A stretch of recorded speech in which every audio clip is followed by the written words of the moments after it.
What is up, y'all? It's the next morning. It is dreary and raining.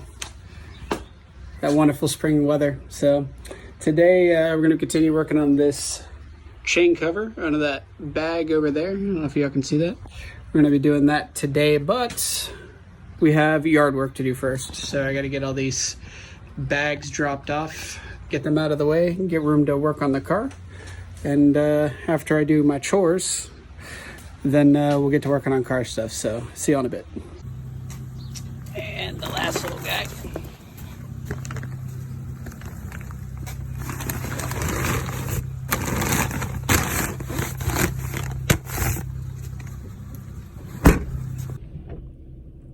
Excellent visibility. Couldn't have done it better. All right, much better. Got all that jazz cleaned up. So I think next, gotta get this garage cleaned up. Getting a little dirty in here, and it starts to annoy me. I know some people can work in a dirty garage, but my stuff has to be nice and clean and organized. And where did the rest of my pliers go? Always losing stuff. Always losing stuff. Anyway, get this guy cleaned up. Clean all this junk up, and then we can get to work.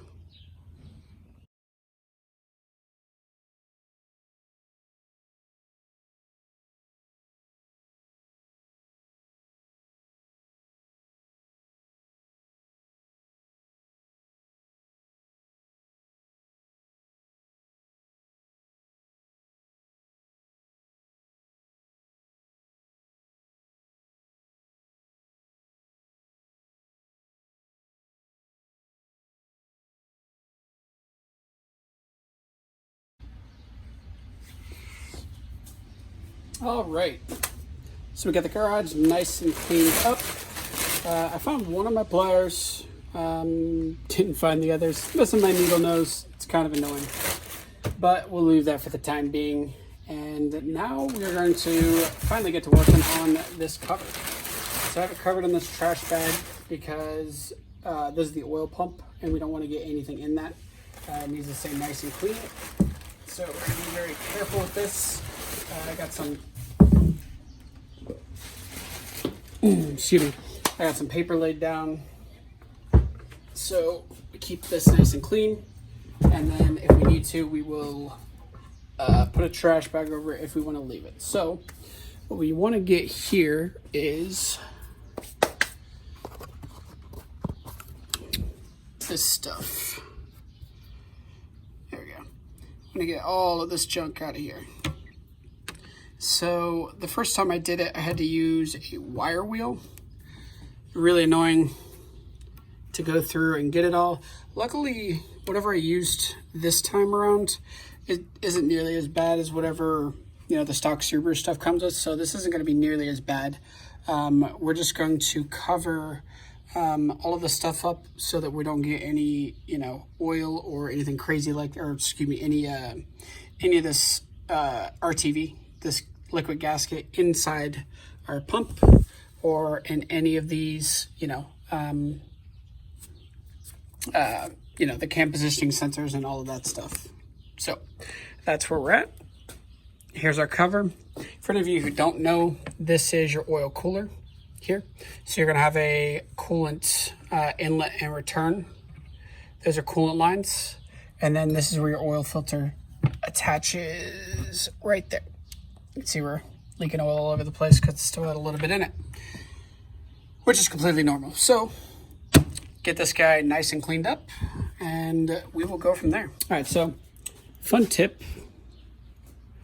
If you have old razor blades like this that you want to throw away, this is one that I took out of my knife earlier. It's all dull and it has a few chips and stuff in it. The best way to do that is to take a piece of duct tape or something that's not going to super easily be punctured. Cut your piece off and then wrap your razor blade up in it like this. And then don't know if you could see through that. So don't go all the way tight like that where it'll poke out. Kind of go out a little bit like that so that it has a little bit of room on it. Grab that guy on the other side. Let's take some aluminum tape, and I'm going to use this to cover some of these openings so that we don't get anything in them. So this is stuff that they use for like air ducting and stuff like that for sealing it, but it works really well to cover holes and stuff like that when you're working in automotive stuff, to stop dirt and debris or anything you're working on from getting into your intake path, which is always a good thing. Always a good thing. So I'm going to pull the paper towel. I'm actually using my paper towel stand here to hold the phone up, so that was handy. Wipe off this oil. Excuse me. There we go.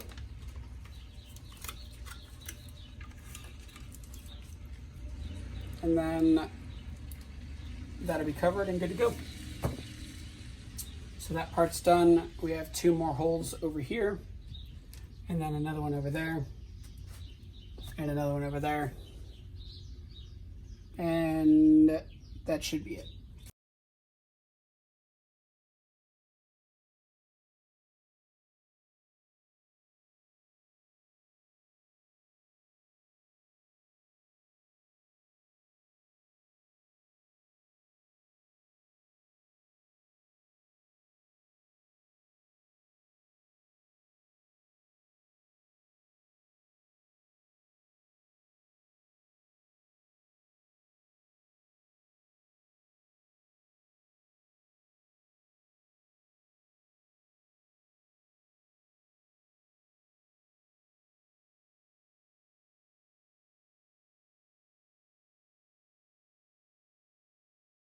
So now I'm just going to soak up some of this oil.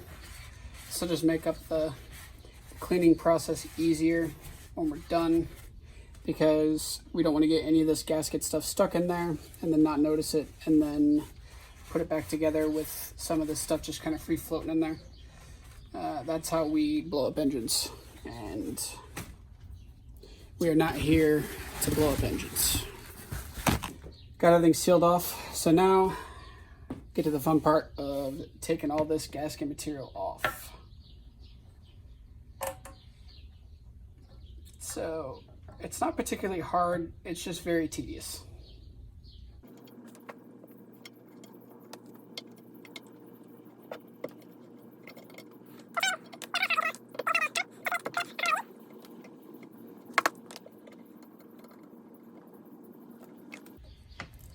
The nice thing about doing this on this paper like this is when you're done, you can just take the cover off and then rip the paper up, and then you're left with a clean workbench, or as clean as I'm going to get this one at this point. It's not a very good finished top. It came with my house, so it's not the way I would do it, but it's free, so what are you going to do? Okay, so we got all this cleaned off. I got it wrapped up to make sure we don't get any junk in it while I was in the house. You can see, got it all nice and clean. Still a little bit left over, but none of it's going to fall off. That's the big concern. And we're still going to get a nice seating surface, which is exactly what we want. So, got this all sorted, nice and neat. So I think what we're going to do, let me grab you guys from off of here. There we go. So we got, I don't know if you saw in the time lapse earlier, but got this guy wrapped up in an actual piece of plastic so that it's still nice and clean. So what I think we're gonna do next is not gonna make it to the store today to get more of the liquid gaskets. So I do have one of them. I don't know if this is going to be I mean, this should be enough, right? What could go wrong? Yeah, what could go wrong? Maybe we'll do that today. We'll see.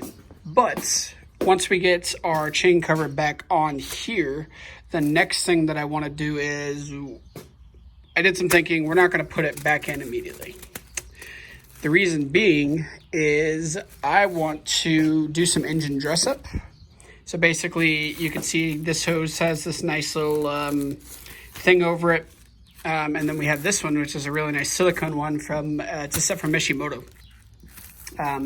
I want to do some more work on some of the lines and putting this on here. I can show y'all. This is all the stuff that I dumped out of those bins that I needed earlier. But we got these guys that we can put on there.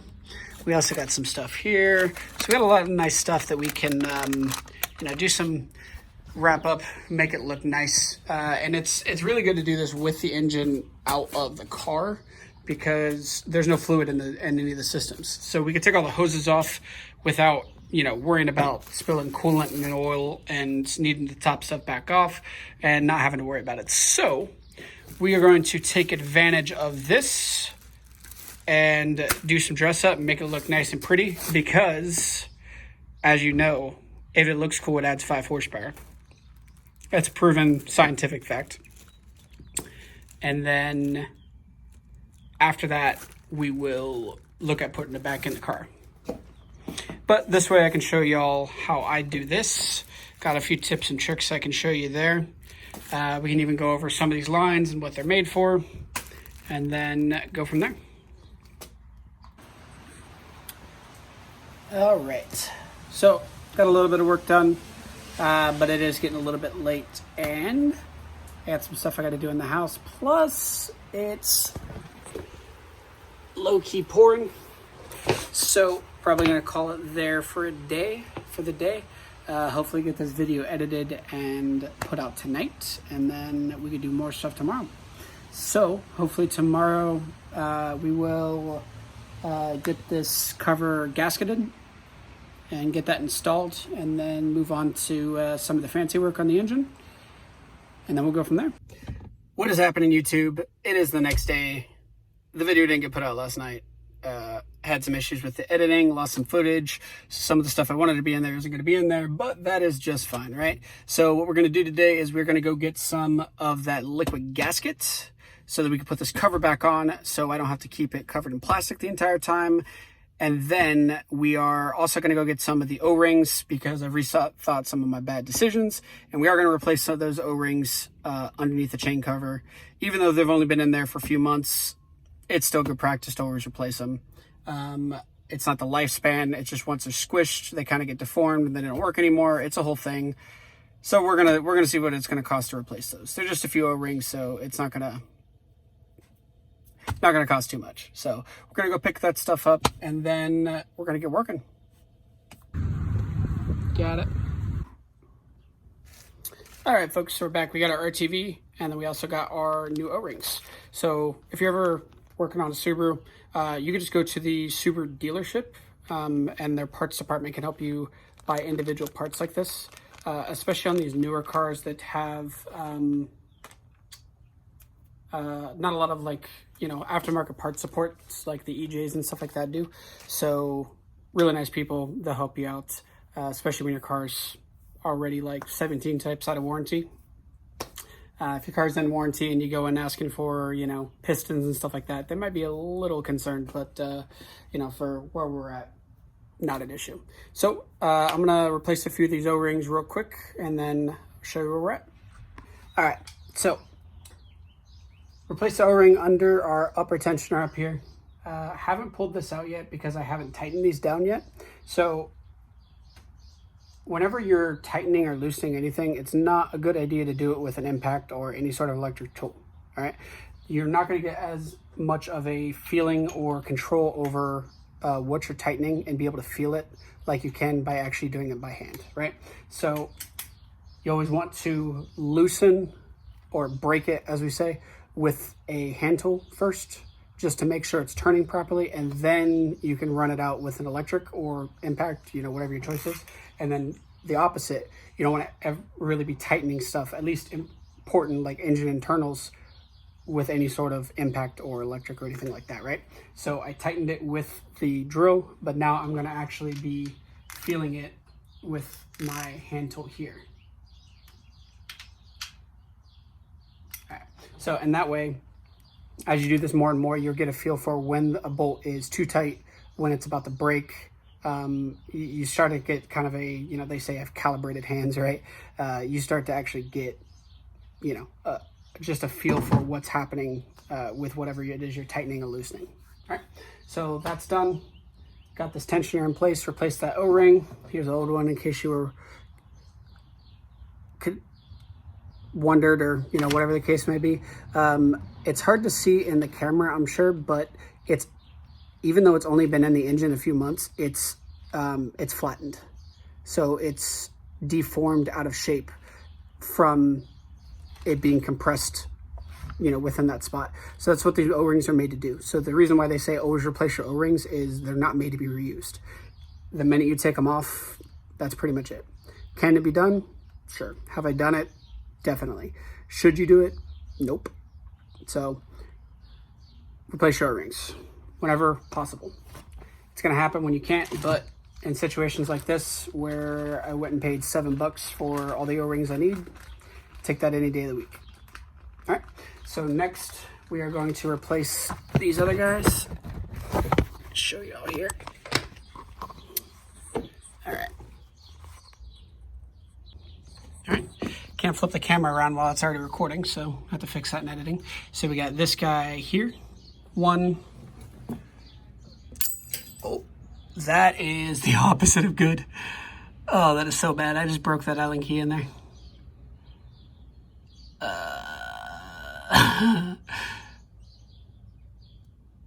Well, never had that happen before, folks. So we're going to see if we can fix that. Anyway, another O-ring here, and then another O-ring here, and then we have a big one down here. All right, so these are oil galleys 2 and 3. And then this is your oil suction from your pump. The cover goes on here, and then it sucks the oil from your sump up through here into the pump to be pressurized, and then it goes out and distributes to the places it needs to be. So that's easy to replace. However, getting that out may prove to be a bit more difficult. I hope I didn't just break that. We'll see. Let's find out together. It's going to be fun.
Here's the deal. Feels bad, man. It's broken. I can't get it out. And in attempting to get it out, it actually just pushed even farther in. So, but on the plus side, I called the Subaru dealership and they have it in stock. It cost me like $66 or something like that. So we drive back to the Subaru dealership, pick up the part, and replace it. I hate having to replace parts that just should not have been broken in the first place. But it's part of the job. It happens. So, and honestly, if I wouldn't have been recording, I wouldn't have hit it because it's hard to see as I'm moving my hand around like exactly where it's at. So it is what it is. Small price to pay. But y'all should, subscribe and like the video and all that stuff because car parts are expensive. But we get a part, put it in, see how it goes. So I'm gonna go get this part and then run a few errands for my wife, and then we'll get back to work. All right, here we go. Got our new part. Wasn't too bad. Again, really cannot thank the people here at Subaru enough. These guys really look out. They actually send these guys with this little pin in here, which is probably a better solution than the Allen key that the service manual recommends. So have that, probably keep that guy in the toolbox. I don't know if that's just like a regular little like push pin. It looks longer. Otherwise use that in the future instead of the Allen key so that hopefully don't do that again. Don't like breaking stuff. Don't like having to spend money. That's $66 I'm not spending on a new turbo. That's the way you got to think about it. This has been Finances with Unknown Subaru. All right, we're back with the part. So that always sucks, but is what it is. We live, we learn on. I didn't record a lot of it, but trust me, y'all, when I tell you I tried to get that thing out, It didn't work. So, is what it is. We will move on. So, here's our new part. This is gonna look identical to our old one, minus the Allen key stuck in it. All right, so got one O-ring replaced and two O-ring replaced. Next, we'll do these other two. And if I can figure out what I did with my pick, I will show you how to do it. That'll work. All right, so this is a pick. This is a pretty cheap one. These tools break all the time. I don't usually buy expensive ones of these because they're basically throwaway tools in some cases. But in this case, it's gonna be pretty simple. So these guys can be hard to get out. Sometimes they get stuck. I can get this out with my fingernail, but I'll just show you how to use these. So it has this like little neck on it, so you can put it in. Get you guys nice and close up there. Get underneath it, and then pull it out. All right. So there's one, and then this is especially useful on these guys that have this wall right here, because you can get in here and pull it out like that. Easy date. All right, see if I can do this with one hand. Otherwise, I'll just have to cut to, we can get it, there we go. All right, so we got these new ones. So anytime you put these guys in, you want to run some oil on them. Let me see if I can, this guy like this, where are we at? So get some oil on your fingers. And you just want to wet these guys a little bit. So it just has a little bit of oil in it. That does a few things. It's gonna help with, as we're installing these parts, and the two parts are, here we go, are kind of shimmying together as you're trying to place the piece on. It's gonna give this O-ring a little bit of lubrication so that it doesn't rip or break or anything like that, right? So I'm just grabbing a little bit like that, getting it oiled up a little bit here. Right? You're gonna generally want to be using the same oil that you're using in the engine, right? So you don't want to put like 2-stroke oil or anything like that crazy in there. So get this next guy, get this guy installed in here. So definitely want to press it in. It should lock in place, especially when you have the exact O-ring that's supposed to go on the engine. It should fit in there snugly. It shouldn't want to fall out or anything like that. And the oil will also help it stick in there like it's supposed to as well. And that's some O-rings replaced. Easy day. Next, we are going to,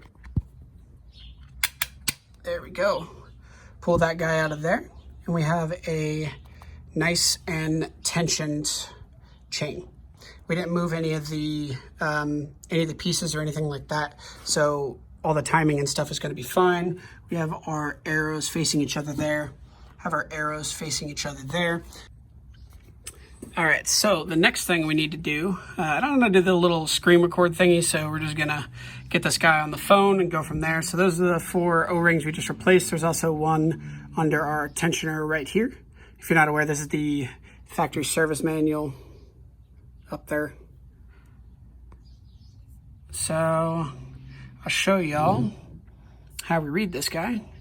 All right, so here's where we need to put the RTV. All right, so you can see this may be a lot if you've never looked at diagrams and stuff like this before, so I'm gonna break it down for y'all and we'll look at it, right? So we can see this black line that goes all the way around. So that is going to be our main bead that goes around to seal the outside of the cover. So that's pretty simple. We just got to lay that down. So if we look up here, what these numbers are references to a cross section. So imagine where this A is and this A is. If you cut that in half and then looked at it from the side, whichever side, this is what you would see. All right. So what this is saying is we're supposed to put our bead right on the side of that groove. So it should be, if we look over here, it should be right on that edge. All right, so we got that. And then the next one we got is, we're gonna have 5, maybe use the cursor, maybe it'll be a little bit easier. 5 standoffs here that we need to put RTV around. So if we look at this one right here, B, we can see the same thing. It just needs to be about right on the side.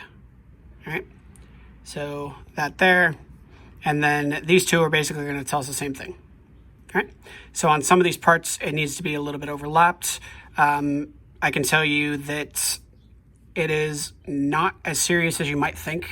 Obviously, you want to do this correctly, but it's not as sensitive if you're off by, you know, a fraction of a millimeter. It's not going to be the end of the world. All right. The important thing is that we don't put too much RTV down, because if it starts to bleed out and then the RTV starts to get stuck in spots that we don't want it, that's when we start to have a problem. And that's how we blow up engines. So don't want to use too much, just enough, and then we'll go from there. Here we go. All right, so I already took our aluminum tape that we had covering these holes off. I want to make sure we don't leave that in there. That would not be a good day for me. Might make for a good video for y'all, but you might see me cry, and we don't want that, right? So all that's removed. I'm gonna double check and triple check and make sure I got all of this off. Done, done, done, done. We had 4 on there, so that's good to go. I'm going to look again, make sure that there's no bits and pieces, anything in here that might get sucked into the oil pump. We'll make sure that this is very clean before we put it back on. This is our final check before we're actually going to install this into the engine. Once it's in there, it's not coming back out unless we need to. So this is our last chance to make sure that everything is the way we want it in here. All right, and everything looks good. We are good to go. All right, so strategy I'm gonna be using with this, we have 2 of these. We shouldn't need 2, we should only need 1, but you wanna make sure you have enough, because if you get 95% done with this and run out, you're not gonna have time to go to the store. So, you know, make sure we have enough just in case, and then I use this stuff all the time, so it's not too big of a concern. All right, poke our hole in this, put our guy together here, and then you need to obviously cut a hole in this. Start small, go bigger. If you drop too much off, you can't add it on. You can always keep chopping a little bit off until you get the flow that you want. We're going to test it on our paper to make sure everything's good. And then I'm actually also going to flip this around. So so it's easier to pick it up and then place it onto the engine as we go. So little things like this just make our life quite a bit easier. All right, put that guy on there. We're nice and stable, then we'll get to cutting.